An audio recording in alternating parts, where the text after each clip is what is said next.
Otherwise, if we're just fixed and solid as we are, there's no actual room for change. And if a coach is coming to work with a player and they're struggling to impart their knowledge, get the information across, that can definitely lead to the coach getting in a state of mind where they've only got what they've always had. It's because something's important to us that we get angry.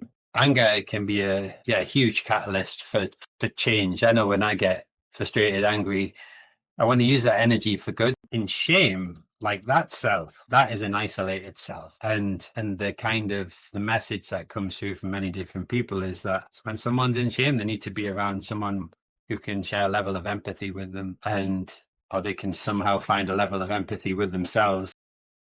Fresh from watching Scotty Scheffler's domination at the British Open at the weekend and listening into many comments that have been made about him and drawing comparisons with Tiger Woods, I've noticed there's a lot of negativity around him. People are focusing in on his lack of passion for the sport, his boring nature. There's been lots of shaming. And I think that's down to the fact that he doesn't show a great deal of emotion on the golf course. And then also, he's been given a range of different interviews recently where he's highlighted that golf isn't the biggest thing for him, that family and faith come first. Now, today you won't hear any shaming from me, you won't hear any criticism. The way I see it is this guy's got his shit together. He understands himself and he's able to come across in a calm way and handle the pressure when he's on the golf course amazingly well in those clutch moments. And pretty much all of the time, he's able to trust his skills, he's able to trust his training and just do what he's good at. Any interference in his head is just put to one side. I see it as mighty, mighty impressive. But hey, look, this guy is human. I'm sure he does experience frustration. He will experience anger. He will experience jealousy. He won't feel great all of the time. It just so happens that he's a fantastic performer for the cameras on the golf course and then again in press conferences. And I think that's important to remember. So, on blaming, on shaming, on anger, and on different emotions that we all experience, this is the second part of my conversation with Duncan O'Brien. Enjoy. Yeah, no, look, it's really interesting. I've written down three things now to take this. So the I am statement, so I'm rubbish, I'm a failure, things like that. There's an argument to say this can link a little bit with self-esteem, isn't it? And just someone's general self-worth. And in some cases as well, it can be very sort of task or situational specific as well. But yeah, we've got to think about their self-worth into the equation. That was one thing I'd written down there. I suppose the other thing is the person whose self-esteem is low and whose identity is entangled with their sport, with their football, a bad performance, they can be in a really bad place, can't they, for a good 24 hours or so after a match. Yeah, you certainly don't want to be around them and living in the same house as them. And then I guess if they go onto the likes of social media, if they're like a higher profile person, then their mood's going to drop even more so. Yeah, what have you got to say about that? Well, yeah, the first of all, just I think I've seen that at every level, like from having a game of football when I used to work for 3M when I was doing my PhD and all that, like have a game of football with the lads from the factory and they hated getting beat. They hated making mistakes. There was a lot of kind of I am useless comments coming out, and I've seen it in five-a-side, and I've seen it in sort of personally in semi-professional football all the way through. And no doubt it comes into professional football all the time from what we see online. So yeah, you don't want to be around yourself, never mind anybody else when you feel like that kind of that deep level of shame that I am bad or yeah, I'm the worst player ever. But you mentioned self and this thing about self. I recently listened to James Fadiman in an interview with Sam Harris, and he talked a lot about self or the many selves, and that if we try and think of ourselves as a self all the time and be consistent to that self, and then we talk about how we feel in shame, when we're stuck in all that physiology and that state and those thoughts, it's very difficult to appreciate all the other stuff that would give us a level of confidence or self-esteem. Like it's almost like memory is you can't remember anything outside of that kind of state, which is it was really useful to hear from me his sort of take on it. And instead of going like that, I am, well, I am many things to many different people, and who I'm with does inform the language I use, the things I actually do. Like in my life as a personal trainer, I might be very different movement wise, rolling around on mats, doing bridges, crawling around the place, which I wouldn't necessarily be doing if I was socializing with my friends, crawling around, rolling on my rolling over my shoulder. So my behaviors would be very different. And would I be like a different self in that? Probably, yeah. I've got access to different memories. I'm tapping into what it's probably culturally appropriate to be like in those situations. But in shame, like that self, that is an isolated self. And the kind of the message that comes through from many different people is that when someone's in shame, they need to be around someone who can share a level of empathy with them, and or they can somehow find a level of empathy with themselves.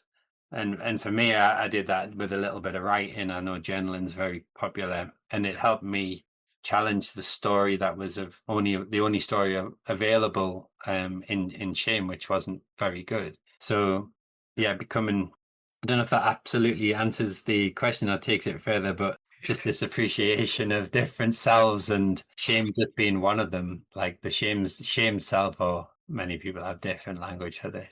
I think, well, if we think about some solutions here, let's go down that route. So, well, imagine you're a footballer, you've come off the pitch, your team's lost, you've made a mistake, maybe cost your team the game, you feel pretty terrible. One thing you touched on as a solution to help yourself here was journaling, potentially, where you can express that rage, that anger, that all the emotions that you're going to be feeling. Any other advice for the footballer in that situation? I think being able to express oneself is really important, because shame is a thing about isolation generally. It's the way that shame often manifests itself is in one's own head, in one's own space, and withdraw from the situation, or at least we hide in plain sight. And just having a safe enough space or brave enough space to be able to say those things out loud and surface them. And often, even as we say something out loud, we realize how ridiculous it is compared to how real it feels inside of our head. So finding a way of getting it from in here to out there so it can actually be challenged gently with the intent of normalizing that we all have these thoughts. We all have these I am comments that roll through us at periods of our life, and that's completely normal. It is what it is to be human. Like we don't want to be making mistakes, but we are always going to make mistakes.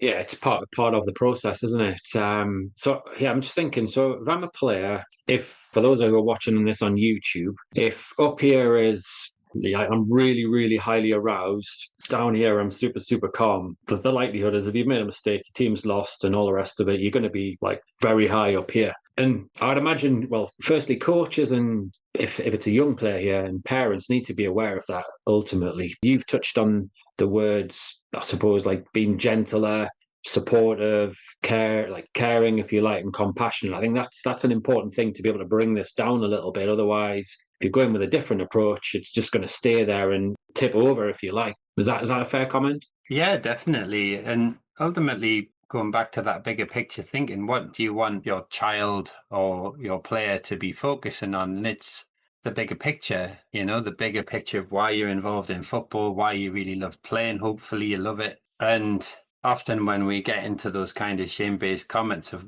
what did you think you were doing there, or what did you just do? We're taking somebody back in time to something that was pretty negative, and not what could we learn from this situation? Like Ted Lasso, what do I need to learn here? When he's talking with Nate the Great, in the final scene, I think it is, of season 2. What do I need to learn here, or what can we learn here? If bring ourselves into the situation, how can we support each other here, or how can we be of support to you? Completely changes the dynamic of the conversation. I think it's really valuable, though, to be able to share the kind of story we tell ourselves, no matter how negative it can be. Really bonding for players to appreciate that we all have these thoughts which aren't great about ourselves. And I guess the higher level of person or player you hear doing that, the more like, oh, that's all right, they do that, and they're doing really well, they're real success. And it's not because they don't have those thoughts, it's because they have tools to normalize them or come out of them in a way that's beneficial to performance and allows them to recover from a game rather than ruminate on it in a way that doesn't allow them to recover because they're still in that same state over that weekend or with everybody there around. So I think, yeah, there's something about noticing what makes a difference for you as an individual or you as a parent and starting to listen to actually is my reaction to my child's performance actually supporting them, or is it perpetuating the same thing happening over and over again? And learn together. Oh, actually, every time I just have a go, do they get better, or do they keep doing it over, and I'm just getting more and more frustrated? But a little bit more frustration help you.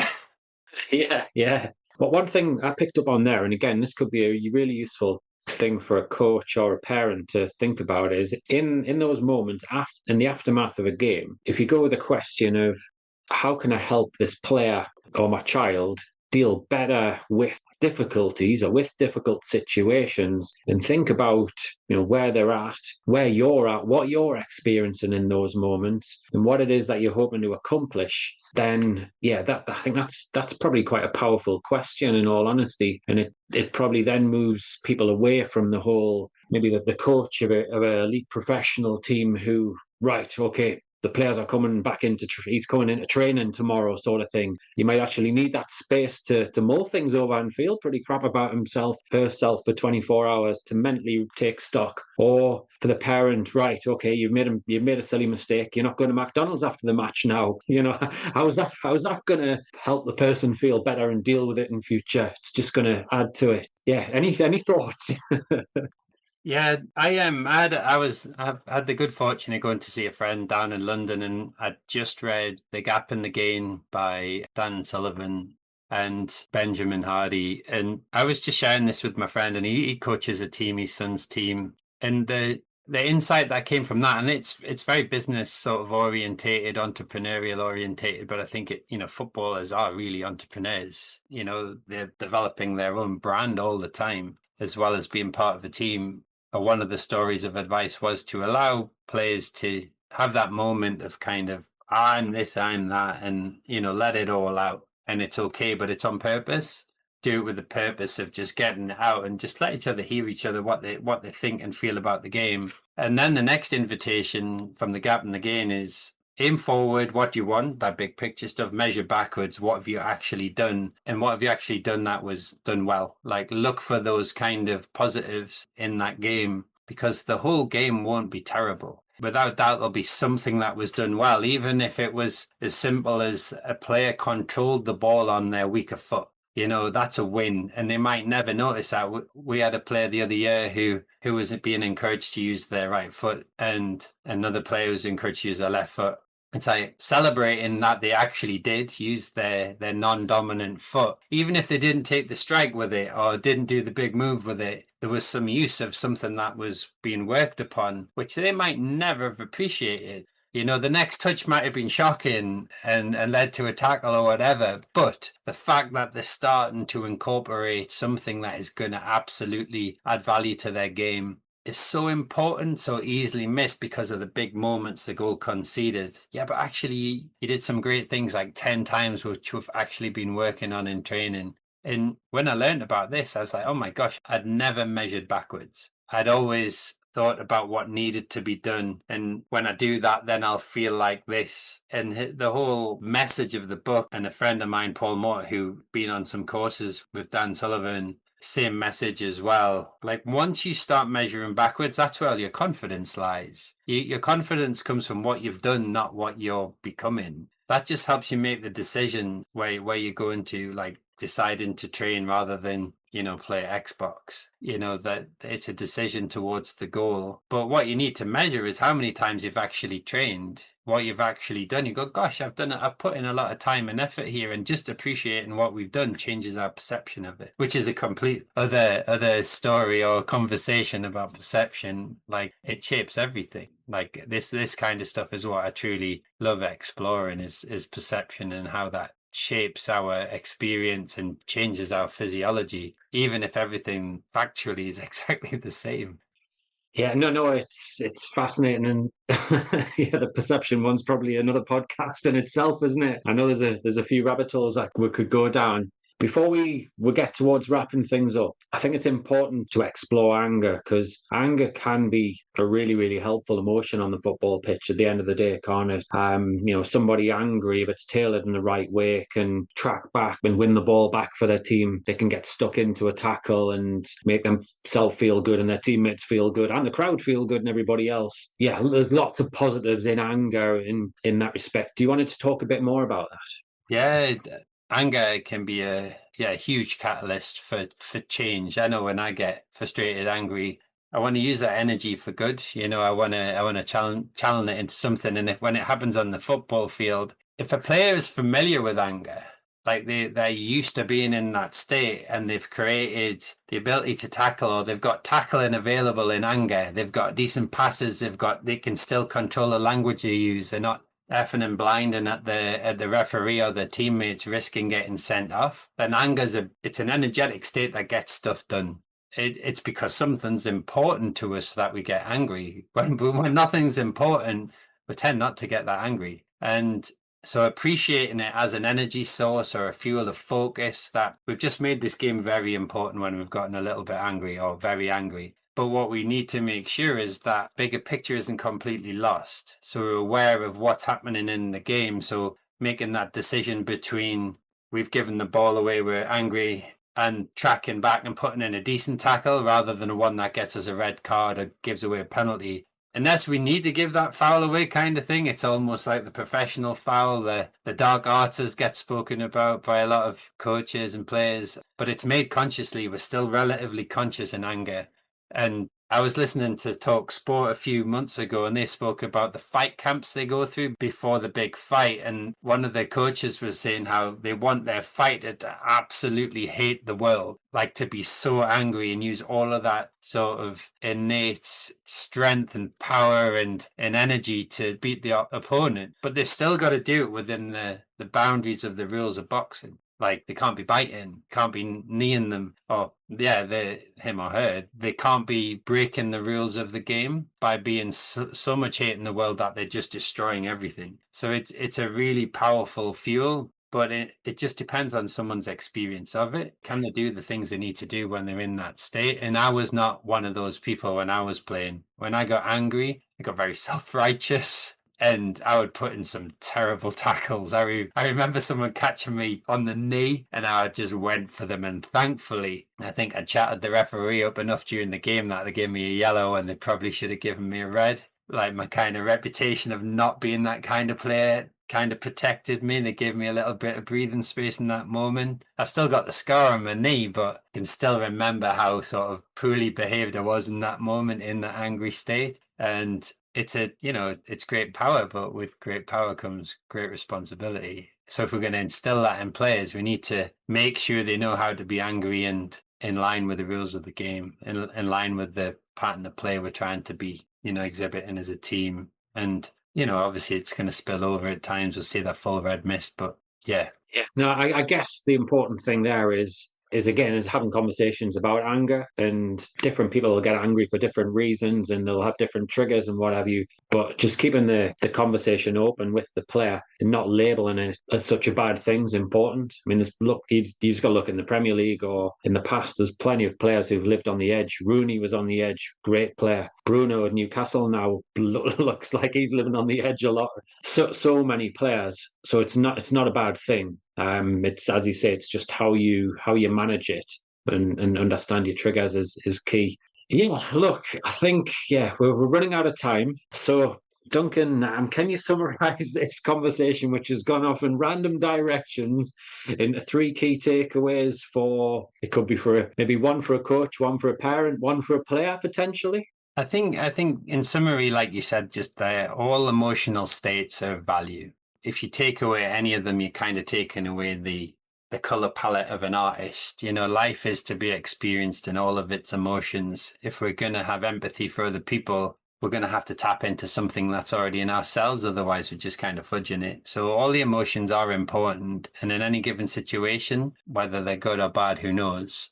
there will just be an outcome, and the more we can, like you said, normalize having conversations about and being able to reflect upon any given state, any given emotion, the healthier we'll probably be, because the less chance we've got of getting stuck in it and ruminating on it and it driving our physiology for the next number of hours. So yeah, I think that's such an important message. So for anybody listening, I would say that, like, begin to understand emotional states and what you think, say, and do in those states, and be okay with as best you can while staying safe. And not labeling them up too much as bad or good even. They're just what arises out of situation, and that awareness of that can be a huge, huge benefit. So my takeaway messages are three things. I don't know if I'll come up with three, but the main thing for me is just being about becoming a more aware human being. Up until I was about 32 or 33, I don't think I'd reflected on much at all. I'd just been in reaction, kind of fitting in with everything from football to study to work and socializing and all of that. And when I stopped and did a meditation course under encouragement of my cousin, I realized I had never stopped in 33 years. I'd never stopped and just listened to what was going on in the chatter of my mind. I was just absolutely bound up in it, and beginning to just become a little bit more aware of what goes on and normalizing it and appreciating it through something like journaling, through something like meditation, through something like reflective conversations is just invaluable, I think. And the next thing is just noticing, what kind of player do I want to be, or what kind of human being do I want to be? And when am I at my absolute best? Because I know I'm close to it when I'm angry. I can do incredible things on the edge of that. But when I'm at my absolute best, I'm in like a flow state, and that feels like almost like a dream, almost like joy or love or some of these bigger emotions that don't rob me of energy and don't cost me something on the other end when I come through it. Like, start asking those questions about, when am I actually at my best? And when I'm at my best, I'm like, what?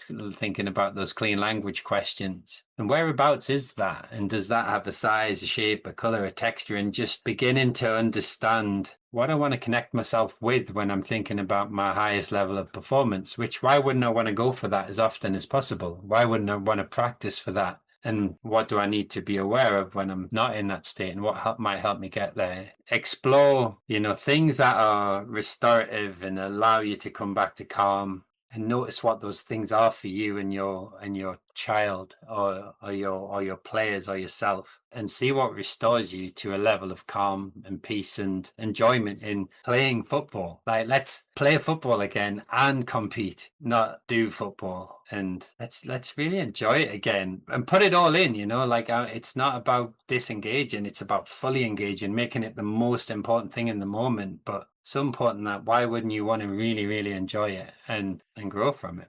I'll try and summarize what you mentioned there into 3 points. So I think essentially trying to normalize emotions, no good, no bad, just we all experience lots of different emotions. And in that, trying to understand yourself, your players, your children better in that respect. That was number one. Number two, I would say, was having openness to learn is key as well. And which links to emotions, openness to learn more about emotions. But just, I would say in general, an openness to learn was what you were getting at. Then number three would be really trying to understand what you think, do, feel when you're at your best. When you're immersed in a task, when you're enjoying it, you'll not go too far wrong and be able to intercept. And I'll just throw one into the mix here as well, is just because we talked about blame, shame, anger, and all of this sort of stuff. I think it is important for people to recognize, be it a coach, a player, a parent, the potential dynamics where a football identity or an athletic identity can get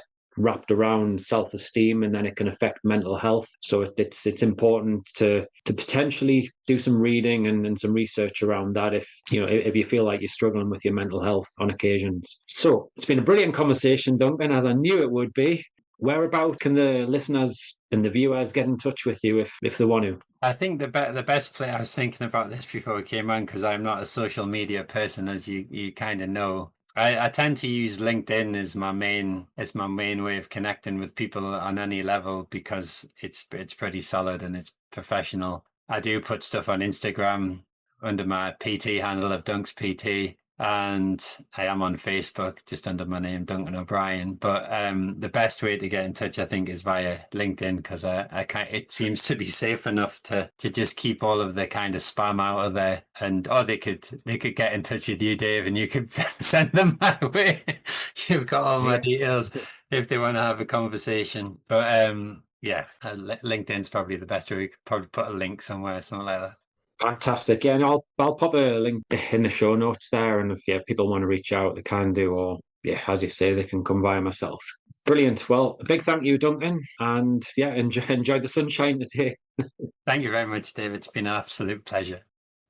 I'm hoping these 2 episodes have helped you recognize that emotions are okay, that they are normal. And by that, I mean that we're all going to experience positive and negative emotions, be that excitement, calmness, focus, or anger, jealousy, or fear. Feeling ashamed too, naturally, which is what I'd like to talk about now as I sum things up. In sport, across many levels, athletes and coaches, well, they're put on a pedestal. They're expected to embody the ideals of perfection, of resilience, of mental toughness, despite all sorts of pressures to them. And pressures on the pitch, on the course, on the court, but also outside pressures in their lives. And when mistakes occur or expectations aren't met, criticism can often follow, which can quickly turn into shaming. And with that, the consequences ripple far beyond the pitch, court, or course. So we've got to bear this in mind, that it is complex, and not just for the player, for the coach and the parent too, whose sense of self and self-worth can be damaged, as we discussed there with Duncan. The culture, well, surrounding sport, it often glorifies winning. It glorifies mental toughness. It glorifies mental strength and invincibility, and it leaves very little room for vulnerability or for errors. But let's be real, athletes and coaches are human.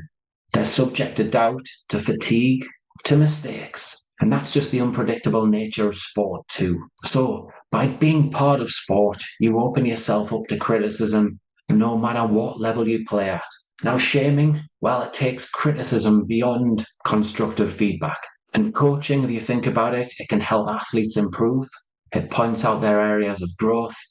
But shaming, it attacks a person's character, their integrity, and their self-worth. It often manifests itself in personal insults or in professional sport, public humiliations, or online harassment. Examples at a lower level, well, it can include coaches shaming an individual player in front of the group, or over-the-top criticism, or sarcastic jibes from a teammate, in person or in these WhatsApp groups. At the top level, well, you'll hear fans booing a coach or a player. You'll have negative chants in stadiums, hostile headlines in the media, or viral social media posts mocking athletes or coaches' performance or their personality. Such experience as well, they can be really, really harsh and devastating for some people, especially if young athletes are targeted who are forming their identities. But even seasoned professionals, they're not immune. You've just got to see some of the comments that are coming out about some of the England women's footballers right now. The weight of public expectation, well, it can be crushing, and shame can linger long inside us. People do take it personally and in their own homes. So my last little bit here is, self-worth, it's internal to ourselves. It's our value as a human being. And for athletes and for coaches whose identities are often deeply entwined in their performances, shaming really can erode this sense of value, this sense of self-worth. The emotional consequences of shaming, well, they can be substantial. Athletes, coaches, they can go on to feel embarrassment, guilt, sadness. These emotions then can turn inward, and that leads to self-doubt and a sense of inadequacy. Constant negative feedback, it can chip away at people, at athletes, at coaches, and it makes it really hard for them to perform at their best, how to make some smart decisions. And then this creates a vicious cycle. Poor performance leads to more shaming, leads to more criticism, which leads to less confidence, and then so on. Shaming's linked to increased anxiety, to depression, and in extreme cases, withdrawal from sport altogether. It's not uncommon for athletes or for coaches to experience sleepless nights, panic attacks, and then you've got persistent fear of failure, and often because of public humiliation. when you're an elite athlete. And when we think about identity, well, athletes and coaches who are shamed, they might start to believe that their worth hinges solely around their own performance or their team's performance. And if they or their team, they're not winning, they're not living up to expectations, well, who are they? And this question, it can be hard-hitting, particularly for those who sacrifice an awful lot in their sport. So yeah, I just thought I'd point out a few little extra bits and then add my version. I talked about Scotty Scheffler at the start of the podcast, and this is why I actually see how he's distanced himself and prioritized golf in a slightly different way is a good thing. And for all we know is it might be because he's experienced a lot of blaming, shaming, and criticism in the past, and he's worked out a method to overcome it. And I guess that's where we as sports psychologists come in. We can help athletes work through some of these things and to prioritize things in different orders without sacrificing their performance levels, though. So I'm hoping these podcast episodes have highlighted several features there, and they've given you a few steps if you're a decision maker, a coach, or an athlete that you can put in place, that you can now focus on constructive feedback, not getting overly critical, not attacking somebody's character, and realizing that somebody's self-worth is going to be attached to it. And then also, I'm hoping that you'll realize that actually it does take courage to be a coach or to be an athlete at any level. Win's not just about winning. It's also about the perseverance, about improving, about putting the hard yards in, and about sportsmanship. And then when it comes down to shaming, overly criticizing, bullying, when you see it, whether it's in person, whether it's online, why not just question people? Why not just call them out? That way, more people are likely to have more rewarding experiences on and off the pitch. So yeah, I do hope today's discussion and last week's has been a powerful reminder that athletes and coaches are more than a sum of their stats. Their value is not determined by the scoreboard or a single moment or by the decisions that they make, but by who they are as people. Dedicated, passionate, and courageous. Shaming, well, it doesn't build character or foster greatness. It just goes on to erode spirit, motivation. As support staff, as coaches, as athletes, as parents or fans in sport, we've all got a responsibility to uplift rather than tear down, to encourage rather than sow doubt. Let's change the narrative around mistakes. Let's embrace empathy over judgment. That way we're going to create a much healthier and a more inclusive sporting culture. And then people's self-worth, it's going to be protected, it's going to be respected, and it's going to be celebrated. So yeah, some food for thought there. I hope you do go on to have a fantastic week ahead. And next week we'll follow a similar format with another fantastic guest.